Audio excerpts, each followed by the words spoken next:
यहाँ जितने भी उपस्थित आदरणीय सर मैम को मेरा प्रणाम एंड सुप्रभात। मैं अपने मन से लिखी गई मुहावरे पर कहानी को बोलना जा रही हूँ इस हिंदी दिवस के अवसर पर। महल में एक राजा था, उसके दो पुत्र थे, दोनों उसके आंखों के तारे थे और कलेजे के टुकड़े थे। राजा उन पर अपनी जान छिड़कता था, पर वह उन दोनों की मूर्खता पर दुखी था। राजा के दोनों पुत्रों के लिए काला अक्षर भैंस बराबर था। वे जो भी काम करते उसका गुड़ गोबर कर देते थे। एक दिन राजा ने दोनों बेटों को अपने पास बुलाया और कहा, यदि तुम दोनों इस राज्य का राजा बनना चाहते हो तो कमर कस लो। मैं तुम दोनों की परीक्षा लूंगा। आंखें खोलकर तैयार हो जाओ।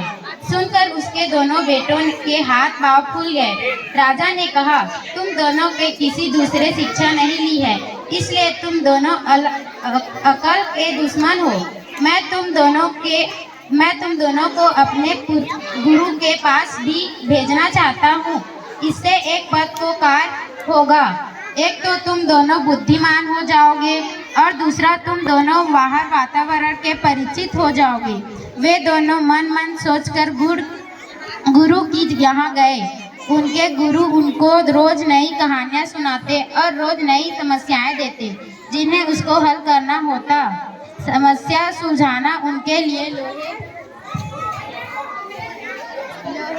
लोहे चने के चबाने जैसा था। कुछ दिनों बाद समस्याएं सुलझाना उसके बाएं हाथ का खेल हो गया और वे खरा सोना बन गए। जब वे अपने राज्य वापस आए तो राजा ने घी दिए जलाए और वे दोनों राज्य का राजा बन गए। चैन की मर्जी बचाने लगे। धन्यवाद।